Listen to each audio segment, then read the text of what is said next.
تاوتوێ بە سپۆنسەری کۆمپانیای دارالمولکی بابان.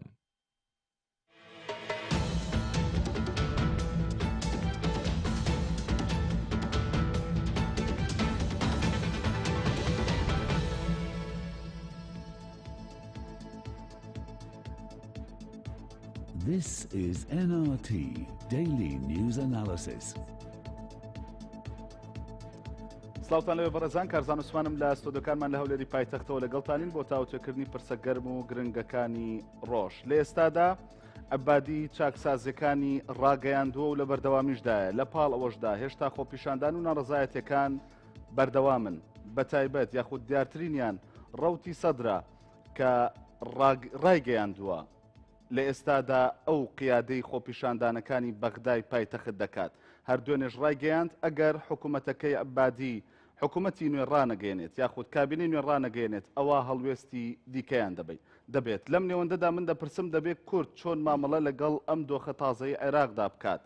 بۆچی کورد بە جۆرێک لە جۆرەکان لە پاڵ سوننەدا بێدەنگتر لە لایەنی شیعی دەردەکەوێت لەسەر باسوخواست لە بابەتی پێکێنانی کابینەی نوێی حکوومەتی عێراقیدا. گفتوگۆیان بابەتە دەکەم لەگەڵ میوانەکانم، هەریەک لە شوان محەممەد تاها پەرلەمانتاری پێشووی عێراق و چاودێری سیاسی سوپاس بۆ ئامادەبوون، هەروەها شوان ڕابەر ئەندامی سەرکردایەتی کۆمەڵی ئیسلامی کوردستان سوپاس بۆ ئامادەبوونی جەنابیشتان.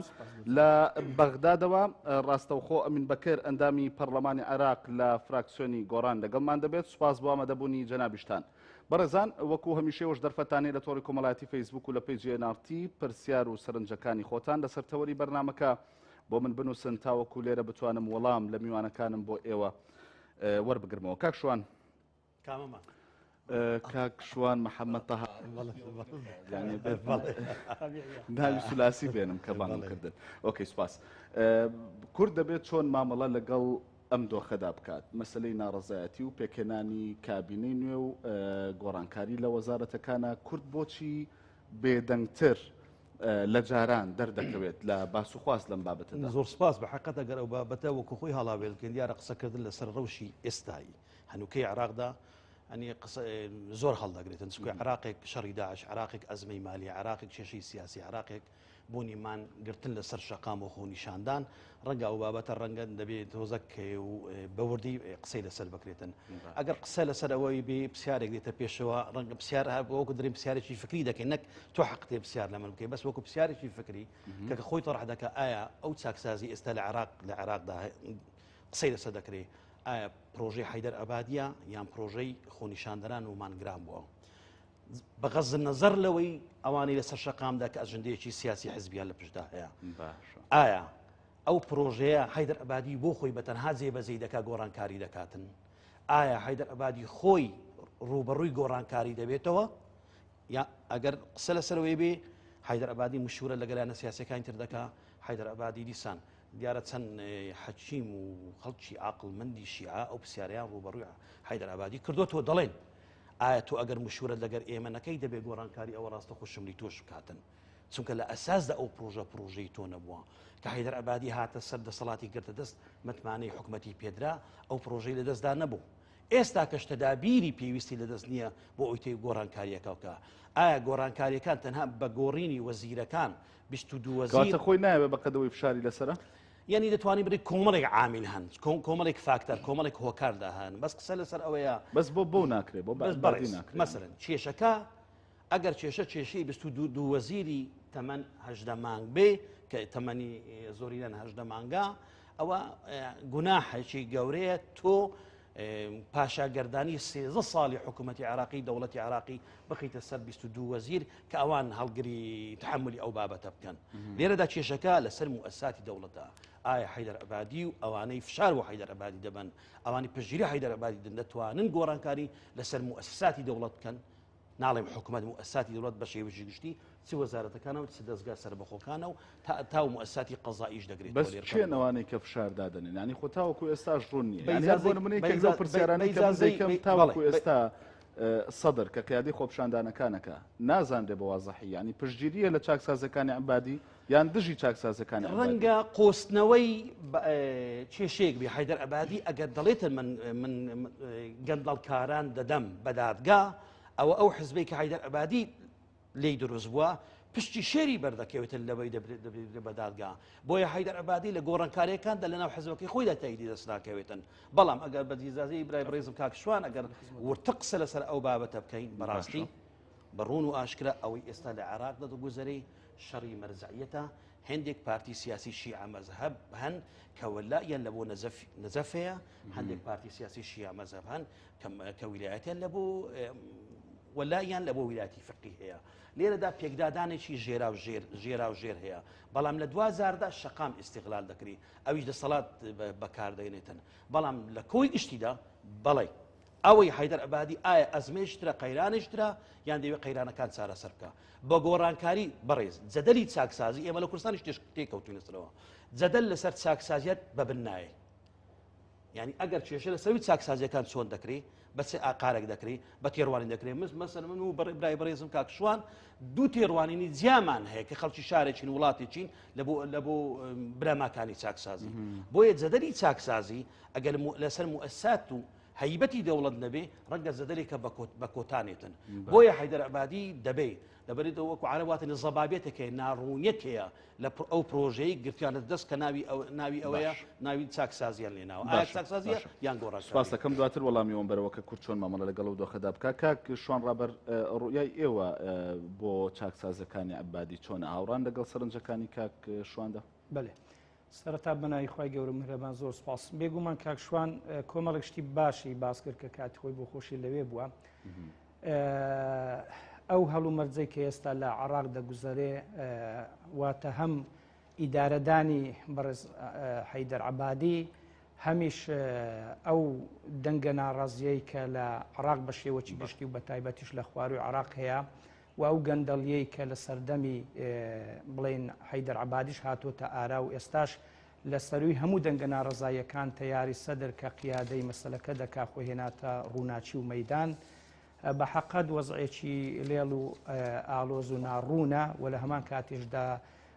نەتیجە و ئیفرازاتی چەندان ساڵی ڕابردووە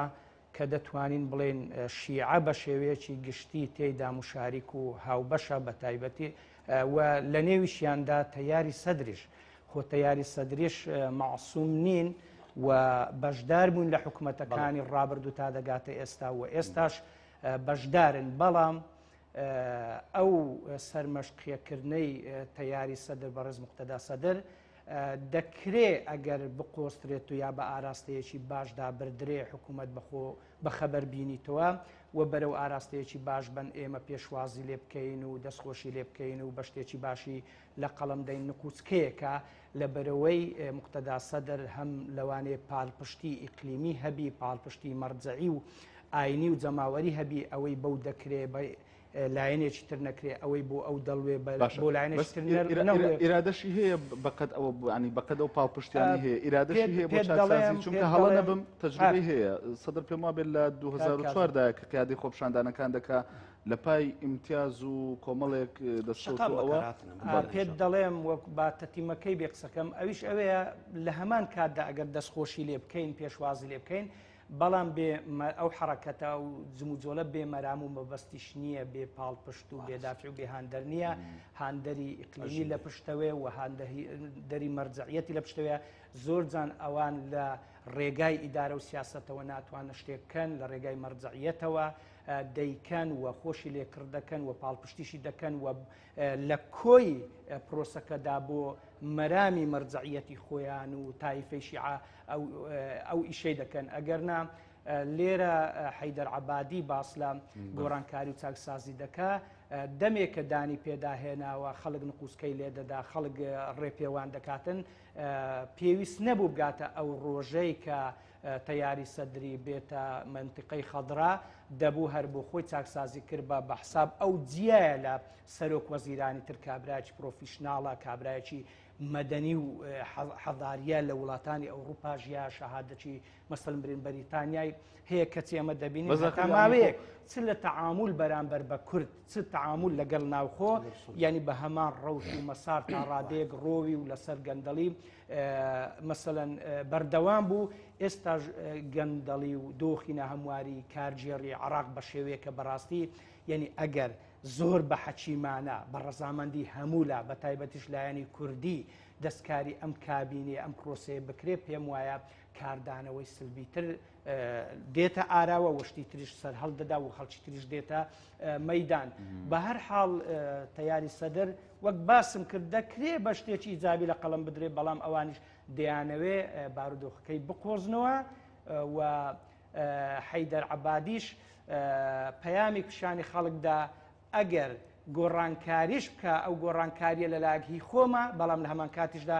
لە ژێر فشارێکە کاکە حسەی کورد دەبێ کەم بکرێتەوە کاکە حسەی خەڵکی تری سونی دەبێ کەم بکرێتەوە لە بەرەوەی مەسەلەن برێن تەیاری سەدری ڕادەپەڕی و خەڵک ڕازینێ و ئیتر ئەو شتانە مەسەلەن ینی وەک دەڵێ فی مافی زۆر شتی تێداوە. بەڵێ سوپاس دەکەم. کاک ئەمین دێمە لای جەنابتان دەمەوێت بزانم سەرنجی لایەنە عێراقیەکان بە شێوەیەکی گشتی چۆنە لەسەر هەم چاکسازیەکان هەم خۆپیشاندانەکان کە لە ئێستادا لە شەقامی عێراقیدا دەبینرێ ینی جێگەی مەترسین بۆ لایەنە عێراقیەکان یان دڵخۆشکەرن؟ سەرەتا بەناوی خوا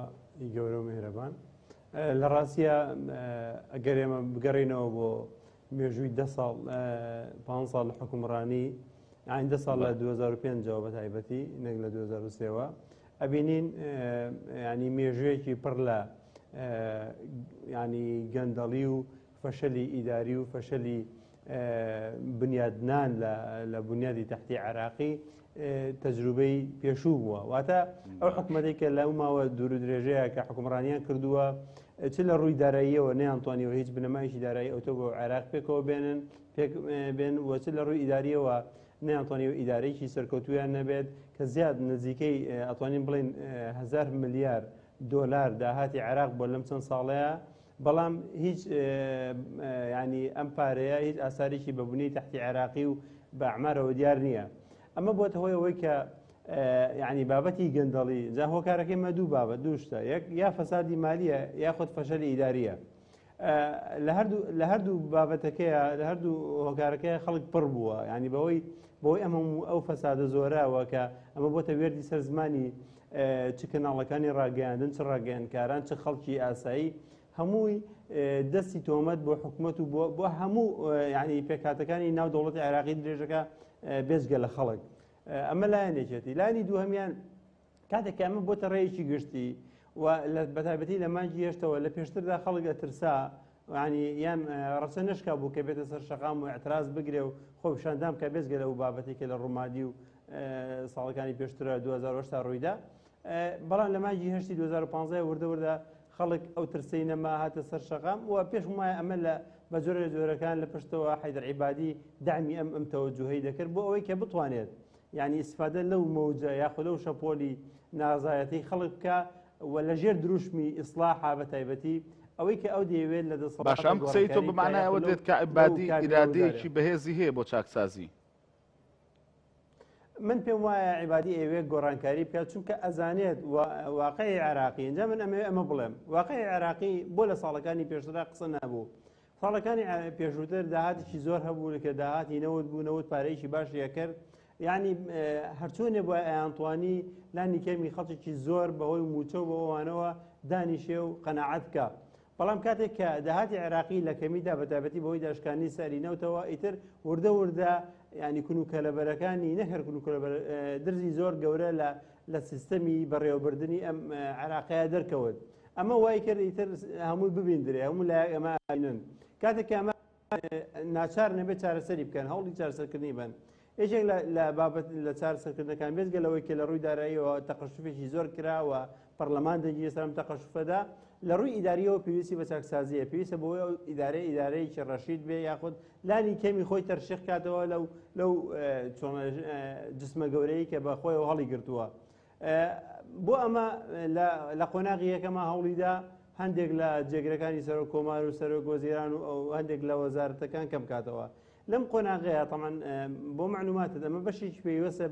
بە کەسێتی حەیدەر عیبادی خۆیەوە کاتێک کە ناتوانێت ینی ئەوەی کە دەیەوێت هەژمونی خۆی بەسەر کابینە وەزارەکەیە بە تەواوەتی بسەپێنێ چونکە بەتایبەت کە کۆمەڵە سقوڕی تایە لەوانە هەرێک لە جعفەری و شارستانی و بەڵێ بەڵێ محمد باقر جبر سۆلاغ و کۆمەڵێک لەم کەسە المادی و لەم وشێر زێباری و کۆمەڵێک لەم خەڵکانی تایە کە هەمووی لە ناو وەزارەتەیە ینی بە ئاسانی تەجروبەیەکی زۆر دوور و درێژتریانەیە لە حکومڕانی لە حکومکردن لە پاڵپشتی حزبەکانی خۆیان بە تایبەتی ئێستایکی وەکو جعفەری سەرۆکی تەحالوفی وەتەنیە واتە لە شوێنی درەوە سەرۆکی حەیدەر عیبادیە کەواتە ئەمانە وا ئاکات زۆر بە ئاسانی گوێ بە قسەکانی حەیدەر عیبادی نەدەن ئەو تەوجوانەی کە ئەو هەیەی بەگوێی نەکرێ یاخود ئەوەی بڕیارانی کە باشە کاکەمین مقتەدا سەدر لە دوایین ڕاگەیاندراویدا کە دوێنێ بڵاوی کردوانێ لە بەشێکی داماژە بۆ دەکات دەڵێ ئەگەر پەرلەمان هەنگاوەکانی حکوومەت پەسەند نەکا بۆ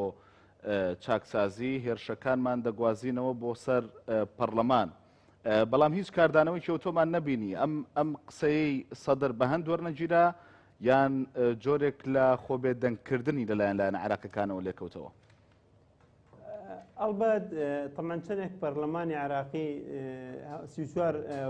کە پەرلەمانتاری تایە کە سەر بە کوتلەی سەدرنەوە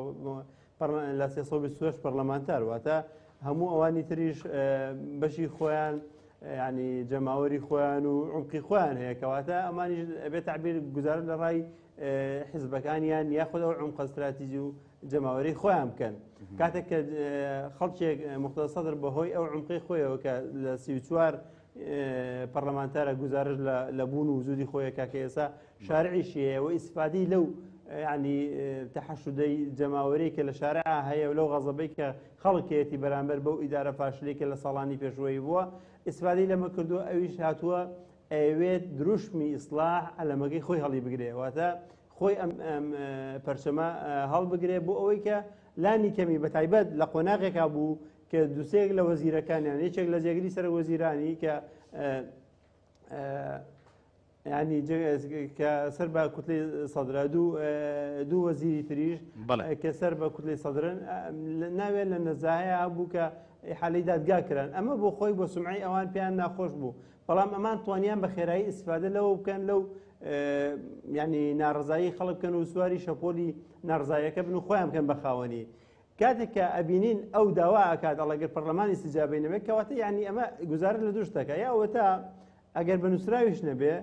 ینی تەوااتۆیەک هەیە یاخۆت پەیوەندیەک هەیە لە نێوان ئەو حەیدەر عیبادیە بۆ گۆڕانکاری وەزاریە ئەم لە شارعەوە فشارەکە حەیدەر عیبادیش ئەوەی کە ئەوێت بەسەر پەرلەمان و بەسەر لە سیاسەکانە بیتەسپێنێ سوپاس دەکەم کاگەمین من دواتر دەگەڕێم وڵات و گفتوگۆکەمان بەردەوام بێ سوپاس کاک شوان ئاگام لێ بوو چەند سەرنجەکەت نووسی ئەگەر قسەت نییە لەسەر قسەی هاوڕێکانت پرسیارەکەی من هەر پرسیاری سەرەتایە ئەوەی کەوتم دەبێت کورد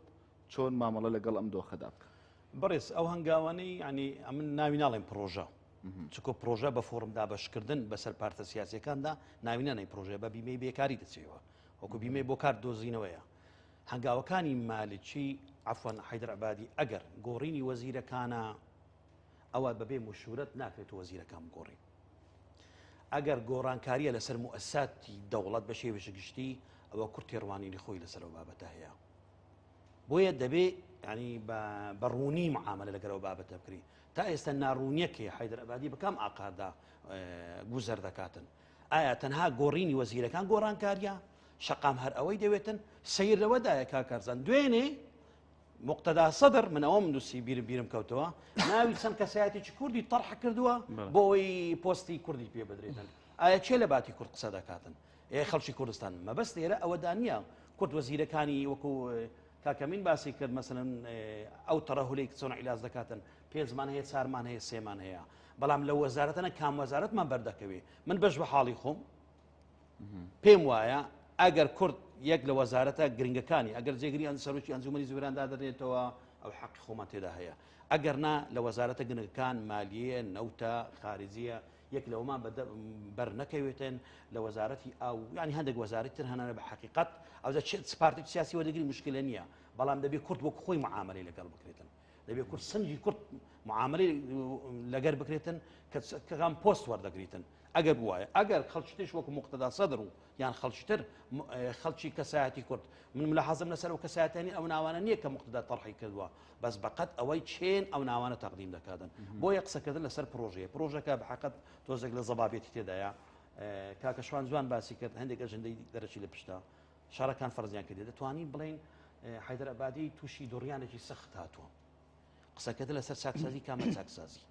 چاکسازی تەنها تۆ لەسەر وەزارەتەکان بکەن ئەنی چاکساز ئەگەر بابەتی مالیەیە من یەک پرسیار دەکەم ئایا ئەگەر قەیرانی دارایی دروست نەبا لە عێراقدا باز لە چاکسازی ئیداری دەکرا هەر باسی ئەو بابەت تشانە دەکەن هەر وەک خۆی چۆنە پۆستەکان دابش دەکرایەوە بەڵام هەندێک کێشە هاتوونەتە پێش بە مۆزوعی داعشە مۆزوعی ئەزمەی اقتصادی و مالی لە عێراقدا ئەوانە ڕنگدانەوەیە کە لەسەر بابەت لەسەر ئەو ڕەوشەدا دروست بووە بۆیە ناکرێت تۆ شەقامەکە بیکەی بە حیدەر ئەبادی ناکرێت ئێمە هەموو پارتە سیاسیەکان بە کورد و شیعە و سونەدا سەیری دوو پارتی سیاسی بکەن کێشیان هەیە ئایا کێشەکە چێشەی حزبی داوە و تیاری سەدریە یان کێشەی عێراقە وای لێ هاتووە ئێستا لایەنێک پرۆژە تەقدیم دەکاتن ئەوە پرۆژەکەی منە لە دوازواردا بەڵێ هەروەکو چۆن باسمان کرد حیدەر ئەبادی حزبەکەی ئەو پشتی شێری بەردەکەوی لە گەندەڵیدا بەڵام جەماعەتی مقتەدە سەد و کاکەشوان ئاماژەی پێکرد لەوان کەمتری بەرناکەوێتن لە کۆی گشتیدا ئێمە دەبی سەیری موسساتی دەوڵەت بکەین لەسەر سێ ئەساسێکدا چاکسازی دەکرێت ئەگەر چاکسازی لەسەر موسساتی باشە بەڵام قورسی ژنیە بۆ نمونە بۆ حیدەر ئەبادی ئەوەی کە تۆ باست کردەوەی کە دەبێت مشاورە بە کورد بکرێت لەم چاکسازانەدا لە بیناکردنەوەی کابینەی نوێی حکوومەتدا خۆم قسەیە بۆ لایەنی سونیش ڕاستەوانە ئەنجا بۆ بۆ لایەنە سیاسەکانی ئەبادی دەرەقەت ئێمە بێ چێ بە چ تەقیمێک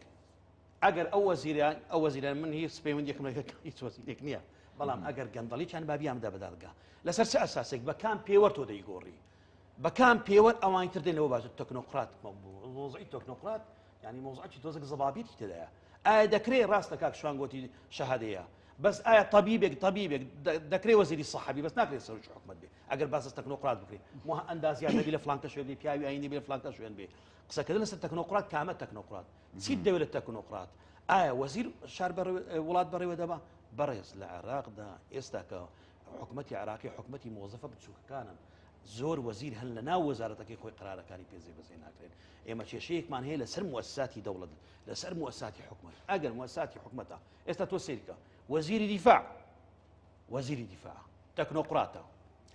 من ئەوەی لی شارەزاون چەندین شەهادەی لە بواری سەربازی هەیە بەڵام ناتوانێت فەوزێک لە شوێنێک ئامیر فەوزێک لە شوێنێک بۆ گۆڕێتن قایدی وەزیری دیفاع ناتوانێت ئەم بە هەشتی شعبی بڕێ شوێنە سۆڵکە یان بەری بدە یان بەری مەداتن لێرە قسەکردن لەسەر هەیبەتی دەوڵەتە مشکلی ئێمە موسساتی دەوڵەتی ئێمە هەر لەسەر مەسەلەی و تەکنۆقراتە ینی بۆ نمونە ئەبادی بۆ خۆی تەکنۆقراتە ئەمن دەڵێم وەزیری دیفاع ئێستامە تەکنۆقراتە بە هەموو معایرێکی عسکەری کە کوردیش نییە بەڵام چەند دەتوانێت قایدی عملیات بوارەکەی خۆشتە باشتر دەتوانی ینی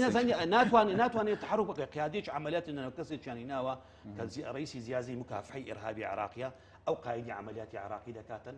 وەکو وتی لەگەر هەشتی شعبی و لەگەر موسساتە ئەمنی مخابراتەکان ئەو تحرک بەهێز دەکاتن ئەو ئیعاز لە وەردەگیرێتن یعنی قسەکردن لە سێرکۆنە ئەگەر گۆڕانکاریە دەیانەوێ تەنها شارع ڕازی بکەن ئەوە بابەتێکە ئەگەر دەیانەوێت تێنە سەر ئەوە مەس من پێم وایە ئەگەر کورد قەنەعەتی خۆمە لەو سێ وەزارەتە گرنگانی وەزارەتێکی بەرنەکوی هەر پارتی سیاسیە کێشەیەک لەسەر ئەوە نیە بە حقیقەت بەشداری نەکاتن زۆر باشترە چکو ئەو وەزیرێ من قەنەعەتی سەدم هەیە بە گۆڕینی وەزیرەکان ناتوانن یەک کێشە چارەسەر بکەن لە عێراقدا کێشەی وەزارەتی داخلی چۆن چارەسەر دەکرێت بەس خۆ بەتەنیا ینی شەقام بۆ ڕازی دەبێت خۆ دەوترێت کە فۆکوڵی شەقام ڕاستە ئەگەر لایەنێکی سیاسی شتەی دی بکات ئەوەندە گەرمە لە ئێستاە ینی ڕەنگە بەشتی شکڵی قەنەعەت ئەگەر درێژدا دڕیم نەکردبێ ئەو شەقامەی داخوازی ڕاستەقینەی هەبوو کە باسی ئاو کارەبە و برسیتی دەکرد عەدەدیان لە 500 کەس ڕەتینەتدا لە ئەستن کە باس لە خۆنیشان دەکرێت دەبی بگەڕێنەوە بۆ بەسرە ئەسڵ خۆنیشانەکەن لەسەر لە چێوە سەرچاوی گرتووە بە سیاسەتکردنی شەقام وڵات بەرەو هەڵدێرێک دەباتن ڕەنگە یەک دوو خەیار هەیە کە دوو خاری زۆر ترسناکەن ئەوە قسەی یەکێکدا کەسانی دەستڕۆیشتی شیعە با ناوەکەی بڵێن عادل عەبدولمەهدیە کە قیادی لە مەجلیسیعلا دەڵێتن دوو خەیارمان لە بەردەستە یان ئەوەتە دەبێ حیدەر ئەبادی حکومەتەکەی خۆی حەلکە حکومەتێکی تەصریفی ئەعمال دابنێتن بۆ ئەوەی تانی کێشەکان سەر بکەن تەصریفی ئەعمال بەڵام لێرە هەرشەکە لە چێندرا حکومەتی تەصریفی ئەعمال بەرامبەر شەری داعشدا زۆر زەحمەتە ئەگەر نا حکومەتەکە ئیستیقالەت لە حکومەتێکی تر دەینەوە سەر مڕەبعیەکەم بێکجاری حکومەتەکە حەلکەین بە کاملی ینی بۆ ینی چیە بەس حیدەر ئەبادی ببنێتەوە لە ناو وەزارەتەکەدا ئایا ئەو حکومەتە حەیدەر عەبادی دەبێت بە میزاجی خۆی هەڵبژێری یان لەسەر بنەما کامە ئەمە داوای بنەماکان دەکەین وەکو خەڵکی عێراق با بڵێین ئەگەر حکومەتەکەش ئیستیقالە دەدەینەوە سەر چارگۆشەیەکەم کارزان کۆتایی گەورەی یەکەم چۆن حکومەت پێک دێنێ یعنی ئێمە لەو دەوامە لە دەوامە دەدەگەڕین و ئەو ئەزمانە من پێم وایە ئەوەی ئێستا لە عێراقدا دەگوزارێ بە حەقەت دروستکردنی ئەزمێش ترە ئەزمەکەی تریش بەبێ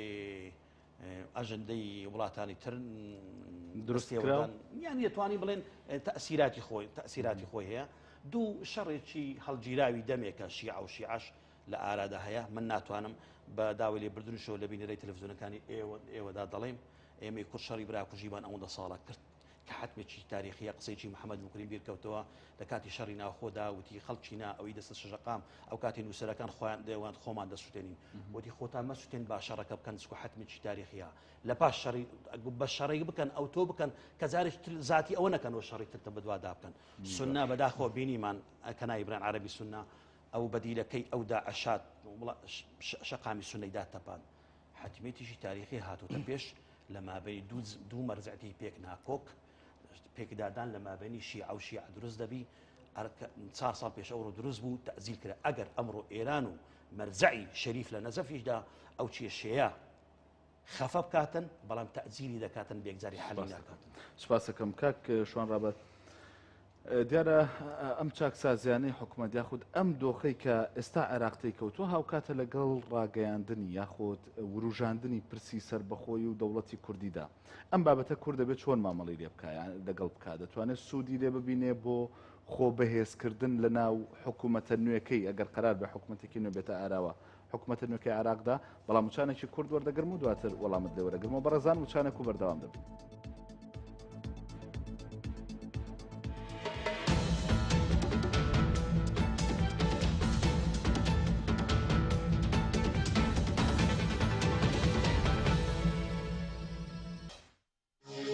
تاوتوێ بە سپۆنسەری کۆمپانیای دارالمولکی بابان.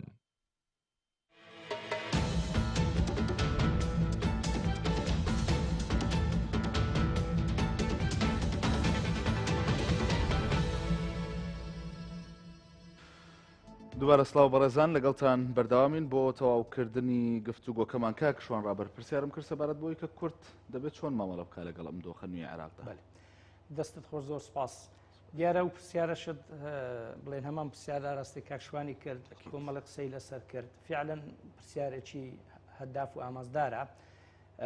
لە بەرەوەی بارودۆخەکە بە شێوەیەکی گشتی لە ناوچەکە و لە عێراق ینی حساس و هەستیارە پێویستە کوردیش بە نەتیجەیەکی باشی تێدا دەرچی بۆیە مامەڵەیەکی زۆر باشی لەگەڵدا بکە من لە چەند خاڵێکی کورد دەکەمەوە یەک بەڕاستی کورد لە هەموو کات زیاتر ئێستا پێویستی بە ڕێخستنەوەی نێوماڵی خۆیە ئەگەر کۆمەڵێک کێشا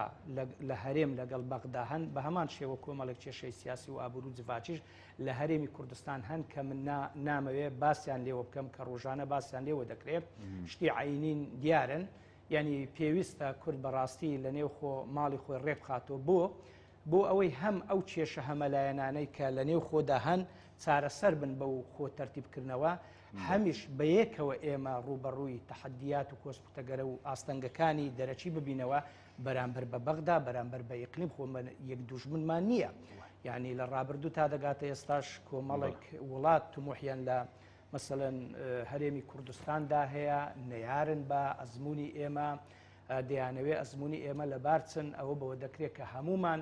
کۆک بین لەسەرەوەی چۆن ئەم ئەزممونە ینی ڕاگیربی بەڵام بە شێوەیە کە جێگای ڕزامەندی هەموو لایەکمانبی باشتربی خاڵی دووەم ینی پێکەوە بوون لە بەغدا ینی ئەو ناکۆچیانەی کە لێرە هەن زۆر کاریگەری سەلبی و نێگەتیف نەکاتە سەر بەغدا کردوێتی ینی بە سەرنجستان تا ڕادەیەک لەوانەیە تا ڕادەیەکی زۆر کەم ئەگەرنا من لەو ماوانە لە بەغدا بووم و ئاگداری ئەوەیم کە بەڕاستیم یعنی بڵێن لەگەڵ جەنای مامۆستا عەلی باپیر بووم کە ینی کۆمەڵێک بەرپرسی باڵای کوردستانی لەوێ بینی هەر ئەو قسانەی بۆ کردن کە پێویستە ینی ئەو کێشانەی لە هەرێم هەن کاریگەری سلبی لەسەر ئێرە نەکا بۆ چونکە ئەگەر تا ئێستا شتێکمان لە دەستدابی بە ناکۆچی نێو خۆمان لەوێندەر چەندان شتیتر لە دەست دەدەین ئەو قسێش نەبێتە پاسا و بۆ ئەوە نەبی کە لێرەش دەسەڵاتی هەرێمی کوردستان ئیستیقلالی بکەن لەوێ یەک بین و لێرە نایەک بین لێرە یان مەسل مافی یەکتر مەحروم و پێشێل بکەین با لێرەش یەک بین و لێرەش باش بین بەڵام لەوێن دەرێ زۆر گرنگترە ینی بەڕاستی ئەتوانین بەیەکەوە لەوێ بەرگری لە مافەکانی کورد بکەین و مافەکانی هەرێمی کوردستان بەدەست بێنین کە خۆشببختانە بەڕاستی هەستمان بە کۆچێکی باش ینی تەبایەکی باش دەکرد بەڵام پێویستە زیاتریش بۆ ئێستا ئەو مەشروعی حەیدەر عەبادی ینی کە دەستی داوەتێ بێگومان مغریضانە هەدافانەیە و کۆمەڵێک پرسیاریش دروست دەکە هەڵدەگری بۆ نمونە ئەو پرۆژەیە چییە من بە پێی معلومات خۆم کە ئاگادارم ئەوە نییە هەرچی شیعەکانیش بن بەو پرۆژەیە ڕازی بن کاکازانی بەڕێز ئەویش ئۆپۆزیسیۆنی معارەزاتی هەیە ینی دواتر ئەو پرۆژە گەورەیە کە لە دەستوری عراقدا تەدوین کراوە عراقێکی فیدرالی دیموکراتی و هەروەها تەوافقی بەڕاستی چۆن حکوومەتی عەبادی لەسەر ئەساسی تەوافق و محاسەسە پێکاتوە ناکرێ ئێستا بەینە عەشیەتین وەضوعاها بە وەرەقەیەکی سادە بێ وەڵا کاکە حکوومەتەکەی هەڵدەوەشێنمەوە بەبێ ئەوەی حساب بۆ سونە بۆ کورد بکە بۆیە عەبادی بەڕاستی پەلەی دەکا و خڕوقاتەکە چیە کۆبوونەوەیەک لە 2-3 لە بەغدا کرا کە کۆمەڵێک ڕوئەسای ئەحزاب نوێنەری کورد ئەوەی ڕئیس حزبیش نەبی ئەندامانی مەکتەبی سیاسی تیاندا بەشداری کرد لەوێ بڕیاردرا بالیژنەیەک پێک بێ یا دواتر عەبادی لەگەڵ ڕوئەسای کوتەلەکان دابنیشی بە تایبەتی لەگەڵ کورد کۆبوونەوەی دووەم کرا باشە ئێستا عەبادی ئەمە لە ئەخبار و میدیاکان دەبیستین ئینتیزاری هیچ ناکات دەڵێن بەیانی ئیعلان دەکرێت بەیانی کابینەی ڕادەگەینێ چێ بەو کابینەیە ڕازیە سونە ڕازیە ئایا نابی حسابی کورد ڕازیە نەخێر ڕازی نین یعنی تا ئێستا ئەو کێشەیە حل نەبووە بۆیە جەدەلی زیاتر هەڵدەگری لە هەمان کاتێشدا ینی هەر باشە من هەر ئەو پرسیارەش بوو ینی لە کاک شوانیشم کرد ینی عەبادی چی بکە نابێ ئەو خاوەن قەرار بێ خۆگەر لەگەڵ واقعی عێراقدا مامەڵە بکە ڕەنگە وەکو پێویست نەتوانێت چاکسازەکانی بەڕێز ینی هەر مەشروعک چارەسەرکردنی هەر کێشەیەک ئەگەر بە مەبەستی سەلبی بە مەبەستی خراپ و بەد نەبی چارەسەرکردن زۆر ئاساییە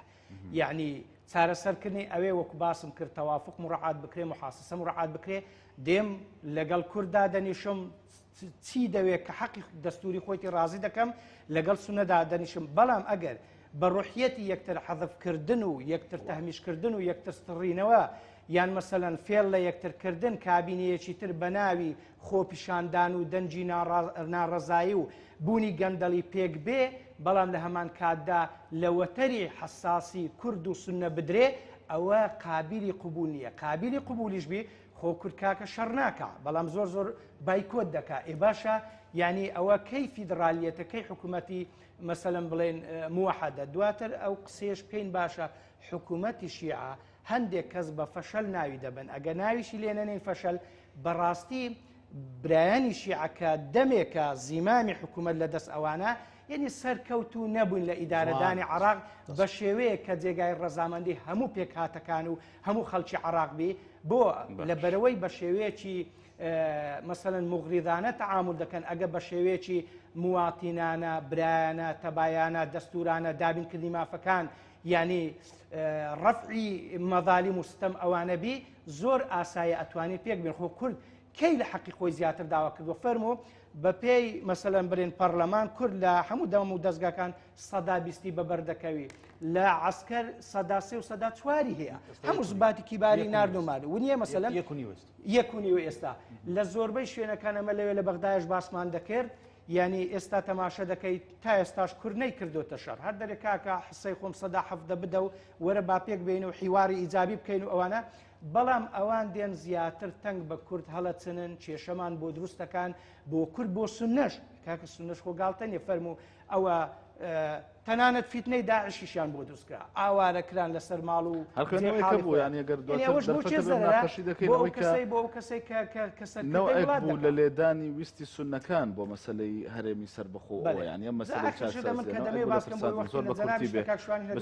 بەڕاستی گۆڕانکاری بەو شێوەیە ناکرێت کە مەبەستی سلبی لە پەناوە بە یا ئەجندای سلبی لە پەناوی بەڵکو بە برایەتی و تەبایی و تەفەهوم و تێگەیشتن و تەوافق و محاسسە دەکرێت بە مڕعاتکردنی مافیەک و دابینکردنی مافیەک دەکرێت. سپاس دەکەم کاگەمین پرسیارەکەم هەر لەسەر ڕۆڵی کورد دەبێت یاخود مامەڵەی کورد دەبێت لەگەڵ ئەم دۆخەدا بەڵام من دەپرسم لە سەرەتای ڕاگەیاندنی چاکسازیەکانی حکوومەتەکەی عەبادی تاوەکو ئێستا کورد دروست مامەڵەی کردووە؟ بەڵێ سەرەتا ئەبێ ئەوە بڵێن ینی هەند لە سەرەتای پێکێنانی کابینەیەکی حەیدەر عیبادی لە سەرەتاوە زۆر گوێ بە داواکارەکانی کورد نەدا ئەوە بوو دوای ئەوە کورد ناوی وەزیرەکانی تەقدیم کرد و متمانەیان وەرگرت ئەمە بۆ خۆی نقطەیەک بوو کە لە سەرەتا وەکو ملاحەزە لای ئێمە تەسجیل کرا لەسەر هەڵوێست و ینی شخصیەتی حەیدەر عیبادی و مامەڵی زۆری مامەڵەکردنی لەگەڵ کورد بەڵام ئەبێ ئێمە ئەوە بڵێن ئەو حکوومەتی کە پێشی کاکشوان پرسیارێکی هەبوو حەزەکەم هەر خۆشی لێت بکات لەسەر ئەو کوردانەی کە مقتەدا سەدر عفوا بەڕێز دوێنێ تەسریحێک لەلایەن تیاری سەدری هەبوو سەبارەت بە پێشکەشکردنی چەند ناوی بەڕێزێکە ئەم قسەم لەسەر ئەوە نییە ئەو بەڕێزانە چۆن و چۆن نین بەس ئەوانیش ناوی چەند کاندیدێکی کورتیان پێشکەش کردووە بۆ ئەو بابەتە بەڵەوە بەڵەوە بەڵێ ناوی سێ کاندیدی کورتا ئێستا پێشکەش کراوە بەڵام بۆەوەی کەەوە کاتی وەڵامەکەم نەگرێ بە خێرایی وەڵامەدەمەوە ئەو ئەوانە خەڵکی بەڕێزن و بەڵام ئێمە ناکرێت بەرامبەرەکانمان خۆی خەڵک هەڵبژێرە لە هەرێمی کوردستانەکە چونکە لە سەردەمی تەشبیه نەبێ چونکە جیاوازیی زۆرە نێوان ئەمان خەڵکی بەڕێزی تایە لەگەڵ سەردەمی سەدامە کە تا محەممەدی معروفی کاندید کردبوو وەکو نوێنەری کورد نمایشیە کرد ناکرێت بەرامبەر بۆ هەڵبژێرە بێ خۆت نوێنەکانی خۆ دیاری بکەیت بابەتەکە حکومەت حەیدەر عیبادی ئێستا لەو بنەمایی کە لەسەری بوو لەسەردا حکومەتی پێکێناکە بنەمای تەوافقی بوو ئەوێ لەو بنەمایە دەرچێت بە تەواتی پێچوانەی و بنەمایە ئێستا هەنگاو دەنێ و دەیەوێت کۆمەڵک کەس بێنێ بەناوی تەکنۆکراتەوە بەڵام کۆمەڵک کەسی خازع بن بۆ خۆی خازع بن بۆ بڕیارەکانی حەیدەر عیبادی واتە کەسێک متوانە بڕیارەکانی خۆی بەسەریان نافەرزکە نەک وەکو ئەو کابینەی کە ئێستاەیە کە خەڵکی تیا کە بە ئاسانی گوێ لە حەیدەر عیبادی ناگرێت بابەتێکی دیکە ئەی کەواتە ئەگەر حەیدەر عیبادی لەو بنەمای تەوافقە دەرەچێت کە کورد لە سیاسەکان لەسەر ڕێکەوتون پشت بە چییە بەسێ لە ئێستا ینی حەیدەر عیبادی مراهانە لەسەر ڕای شەقام و نەڕزایەتی شەقامەکە کە دروشمی ئیسلاحی بەرز کردوێتەوە واتە لەژێر ینی لافتەی ئیسلاحە ئەوێ ئەم کارە بکە و بە ئاسانیش هیچ لایەنێک ناتوانێت بەرامبەری بوەستێ لەبەرەوە یەکە بەرامبەری بوەستێتەوە لەوانەیە شەڕەکە بکەوێتە نێوان ئەو لایەنە لەگەڵ شەقامەکە واتە تووشی ڕخنەی شەقام بێتەوە بۆیە ئەمە قورسە بێت لە حاڵەتی ئێستادا بۆیە ئەویش ئەوێت بەم ئاراسەیە برێت واتە لەم ڕێگەیەوە فشار لەلایەن سیاسەکان کە تا موافقە بکەن لەسەر ئەو کەسانەیەکی ئەو بە وەزیری بەدی هەڵا نەبژێرێ بەڵام یعنی ئایا ئەم بۆچوونی حەیدەر عیبادی ئەم بۆچوونی خۆیەتی یاخود ڕاوێژی تری لە پشتەوەیە یاخود لە دەستێکی دەرەشی لە پشتەوەی کە هاانیەدا من ئەوە بە دوور نابینرێکە بەڕاستی لە پشتەوەی حەیدەر عیبادی کە خەڵکێکە بێ یاخولایەنێک یا دەوڵەتێکە بێ کە هاانی حەیدەر عیبادیدا بۆ ئەوی ئەم هەنگاوانە بدێ چێ گومانی ڕقەمێکی لەسەر لەوانەی کە لە پشتینیانی وەکو دەوڵەتان بەتایبەت وەکو دەوڵەت قسە سەر بەریتانیا و دوایەوەش بە نیابەت لەگەڵ ئەمریکا ئەکرێ کە لە پشتەوە ئاگیان لە سینناریۆکان هەیە و بۆیە تەدەخلیشی مباشریان نییە گەروانە بواە بە ئاشکرا تەدەخلیان دەبوو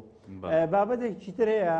بەڵام ئایا یعنی ئەوان ئامانجەکەیان لێرەدا ئامانجی ئیجابیە واتە بەمبەستی بەهێزکردنی حکوومەتی ئیتیحادیە و باشکردنیەتی لە ڕووی بەڕێوەبردن و دوورخستنەوەی لە فەساد یاخود ئامانجی ئەویانەیە کە شەڕ بکەنە نێوان لایەنە شیعەکانەوە و شەڕی شیعە دروستکەن بۆەوەی لایەنی شیعە چونکە ینی مەدای دوور ماوەی پێشودا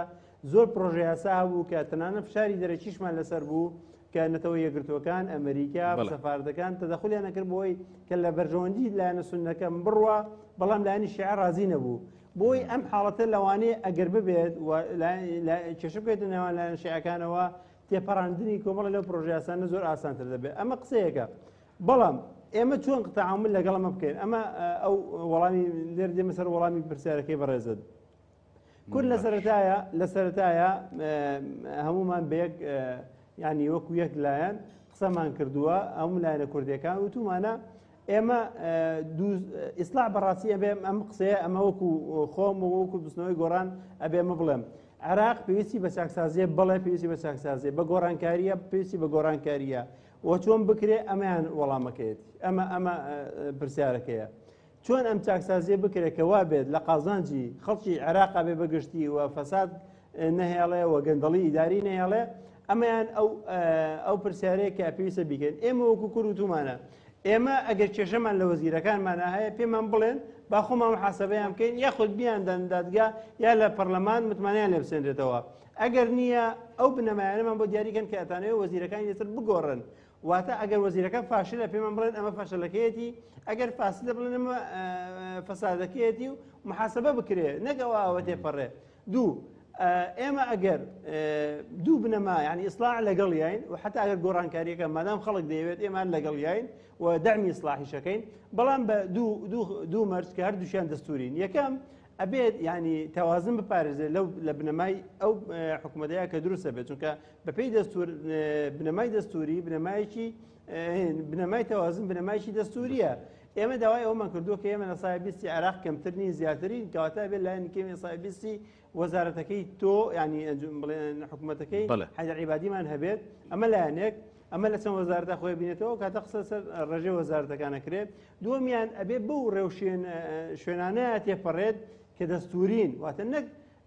ئیرادەیەک لە دەرەوەی یاسا خۆی فەرز کات داوای تەفیز کات و حکوومەتێک وەزیرەکان ناو بنێ وەزیرەکانی تر بنێرتەوە ماڵەوە ببێەوەی بە فلتەر و ڕەزامەندی پەرلەمانە تێپەڕن چونکە مادەی 78 دەستورە لە فەقرەیە خێرە بەزەوە کات کە هەر دەنگدانێک سەروەزیران بۆی هەیە وەزیرەکانی قالە بکە بەڵام ئەبێ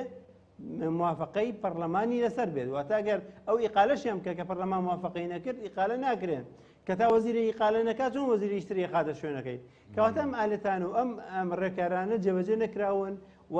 بۆیە ئەمە ئێچشکێ لەو بەرجانێکی ئێمە هەمانە کە بێت ینی بەڕێکارێکی دەستوری و یاسایی بێت باشە کاگە من لەبەرەوەی کاتم زۆر کەم ئەمێ دو قسەت لێ وەربگرم لەبەرەوەی کاتەکەم زۆر کەمە سوپاس دەکەم داهاتووی ئەم دۆخەی ئێستای عێراق بەکوێ دەگا یان لە چی نزیکە؟ من پێم وایە بەهۆی ئەو ئەمری واقعی کە لە ساحە و فەرزکراوە لەسەر لایەنە سیاسیەکان حەیدەر عیبادی گۆڕانکاریەکە کە لە کابینە وەزارەکەیە و بەشێک لە وەزیرەکانە گۆڕێن نەکەمویان و بەڵام ئەو بەشەی کە ئەگۆڕدرێ کوردەکانیشی تێدا دەبێ پێم وایە وەزیری کوردی تیا بێ بەڵام ئەو حکوومەتەی پێشی دێنێت پێم وایە حکوومەتێکی زەعیف و لاواز دەبێ و یعنی زۆر قابلی ئەوەیە کە کاریگەری هەبێت لەسەر باری ینی سیاسی عراقی لە داهاتوودا چ لە ڕووی ئەمنیەوە چ لە ڕووی بەڕێوەبردنەوە چونکە حکوومەتێکە بێدایی مهدەد دەبێت بۆ لێپرسینەوە و فشاری لایەنە سیاسەکان و فشاری پەرلەمان و فشاری دەسەر ڕقابەکان و دوجاریش پێم وایە سەرکەوتوو نابێت ینی لە مەدای دووردا سەرکەوتوو نابێت چونکە عمقی سیاسیان نییە بەڵام یەکشمان لەبیر نەچێت لە ئێستادا حزبی داوە وەکو حیزب ئەوێت ینی بە هەر جۆرێک بێت پشتی حەیدەر عیبادی بەرنەدا چونکە ئەم ئەزمموی حکومڕانی کە چەند ساڵ حزبی داوایی بووە ئەگەر حەیدەر عیبادی نەتوانێت یا سەرکەوتوو بێت و متمانی لێ بسێنرێتەوە لە خودی خۆی دەسەڵات لە دەستی حزبی داوا ئەگوازرێتەوە بۆ لای لایەنە سیاسە شیعەکانی تر بۆیە زۆر سپاس دەکەم کاک ئەمین کاک شوان ڕەبەر سەرنجی تۆشمەوە ینی ئێستای عێراق بە چۆمان دەگەێنێ ئەو دۆخەی کە دروست بووە واللهی بە کورتی من نامەوێت ینی ڕەشببینی پیشاندەم بەڵام ئینسان خۆبووی هەیە بە پێی ئەو واقعی کە هەیە ینی ڕێی هەبی ئەگەر نامەوێت باسی کۆی پرۆسەی عراق بکەم ینی بەس باسی ئەو گۆڕانکاریە کە مەسلەی کابینەی وزاری عەبادی دەستیدای تێ بەڕاستی من بە شتێکی باشی نازانم پێم وایە ئەزمەیەکی تر بۆ عراق پەیدا دەکات بۆ لە بەرەوەی حکوومەتێک کە ئێستا هەیە بەهێزە بەهێز نییە کێشە بەهێز نیە ئەسڵەن کۆمەڵێک ئەقتابی تێدایە هەمویان واجی هەن لە عراق وە لە هەرێمی کوردستان یعنی بۆیە لەوانەیە بە ناوی تەکنۆقرات ئەو کاتی خەڵکی زۆر زەعیف بێتە پێشەوە بەس احترامن بۆ شەهادە بە شەهادە داربی بەڵام خوارە خۆی بە گوێ نەکاو گوێشی لێ ڕانەگریتن کەوشە ئەوانە هەمویان شخصیەتن کەواتە وە لە سەروی هەمووشیانەوە ئەگەر بێت و عەبادی بەس حسابی تەکنۆقراتکە ئەوەش بزانین یعنی خۆ هەرێمی کوردستان دژی چاکسازی نییە لەگەڵ چاکسازی بەغدادا بەڵام لەگەڵ زەربە لێدان لە پێکاتەکانی تردانیا و بە حکوومەتی تەکنۆکراتیش ڕازیە بەڵام بەوە ڕازی نییە یعنی حسەی کورد و سنە و خەڵکی تر کەم بکرێتەوە خۆ کوردیش پیاوی تەکنۆکراتی ئەگەر گۆڕانکاری بکرێ و تەسیری سەلبی لە حسەی نەکرێ خەڵکی تەکنۆکرات دادەنێ بۆیە پێم شتێکی باش نییە. سوپاس دەکەم سەرنجی تۆ کاکشوان بە کورتی لەسەرەوەی حاشا هەڵنەگەر زۆر بەدیهیاتە حکومەتی تەکنۆکرات دەبی لە ئەساسدا مؤسساتێکی مەتینی هەبێ بۆ کاکەشوان باسیگەری مؤسساتەکەی مەتین نەبێ ئەوە ناتوانێتن کەسێکی وەک بۆ شەهادەدار بێتن ئەو وڵاتە بەڕێوەباتن کێشەی عێراق سەرناینی هەیە لایەنە سیاسەکەی بەهرەینبوونی هەندێک ناوچەیتر کێشە سیاسی هەڵ دەکاتن کێشەی دەسەڵات ئەگەر دەسەڵات دابەش نەکرێ وەکو بنەمایەکی ئەساسی دیموکرات لە عێراقدا ئەگەر بە نمونێکی بەسیط بێت زیاتر دەسەڵاتدان بە ئەنجومەنی پارێزگاکاندا ئەوە کێشێک لە یەکەی خۆی دەکاتەوە دوو تەوافقی سیاسی تەوافق و تەوازنی سیاسی لە عێراق حەلی ئەمسەلە ئێمە بتوانین بحقیقت زۆر سپاس وەزعەکە ڕاستەڕێ بکەین. زۆر سپاس بۆ کاکشوانەکان سپاس بۆ شوان محەممەدها سپاس بۆ شوان ڕابەر هەروە سپاس بۆ ئەمین بەکرد کە ڕاستەوخۆ لە بەغداوە لەگەڵمان بوو سپاسانەکەم کە میوانی تاوتێ بوون ئازانی نافتی سپاس بۆیەوەش سپاس بۆ سەرنج و کۆمنتەکانتان وەکەمیشە مەودای پرسیارەکانی من فراوانتر دەکات تا بەرنامێکی دیکە هەرشاد بن.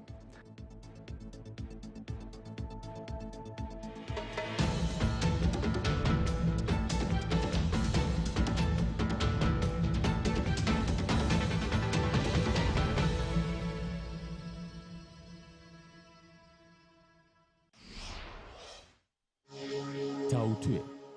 بە سپۆنسەری کۆمپانیای دارالمولکی بابان